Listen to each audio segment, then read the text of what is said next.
Hello, this is Parker with MacroFab, and today we're going to be talking about Eagle and DRC. So DRC stands for Design Rule Checks, and a DRC is basically a set of numbers that tells you, the designer of your PCB, what your PCB fabricator can actually manufacture. So it'll tell you stuff like what is the minimal trace width, so that they can, like, what's the smallest size traces they can make, what's the smallest drill that they can punch into your via.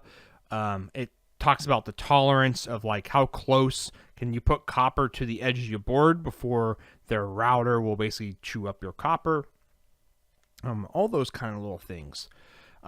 So one of the strong points about Eagle is it allows .dru files, which are basically the .dru file format is a set of all these numbers that you can just load in from your PCB fabricator.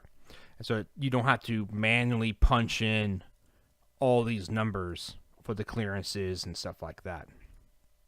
So let's go ahead and grab the MacroFab ones.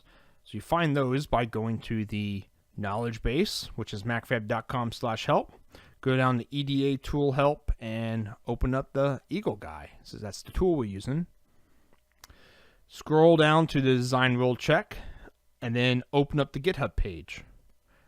So on the GitHub page, this repository, which is called the EDA Libraries repository, it has libraries, DRU files. It also has CAM files and some really useful Eagle scripts if you want to take a look at them. But we're here for the drc.dru files. So we've got 16 here. Go ahead and just download all of them, but I'll explain what each one is. So at MacroFab, we have 4 different DRC options. We have standard, which is your standard 5mm trace width and 5mm spacing.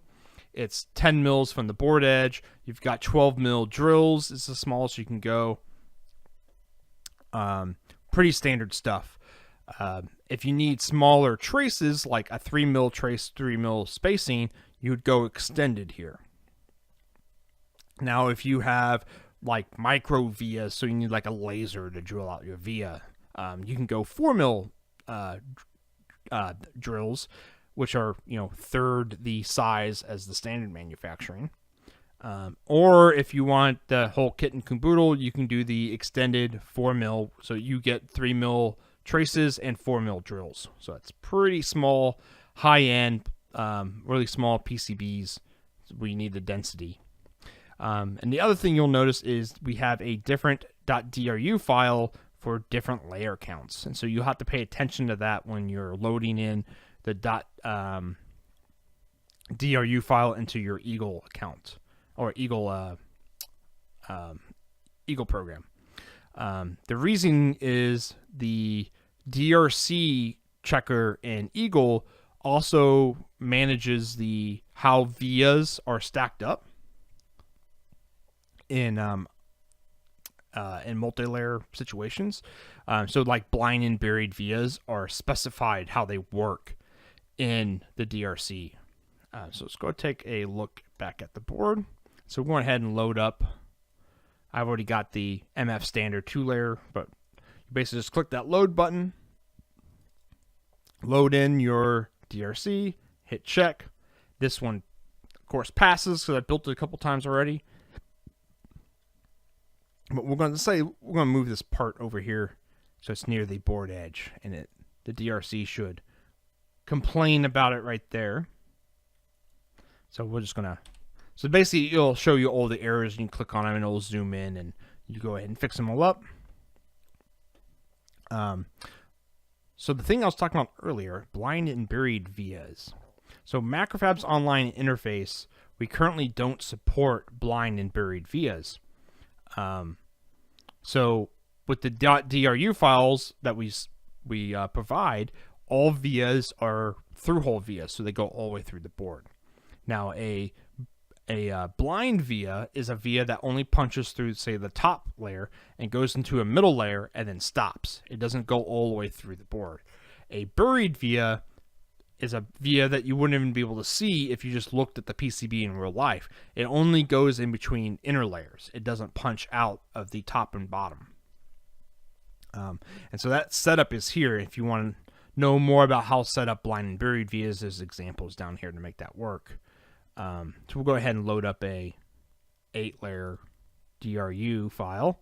And so you can take a look as an 8-layer has layers 1, 2, 3, 4, 13, 14, 15, 16 for 8 layers in Eagle.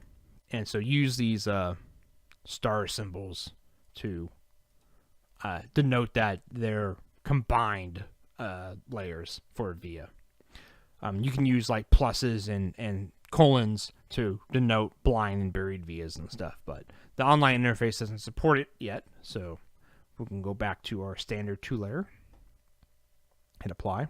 Some important things to know about when you start loading in DRC files is you might notice that your board changes slightly.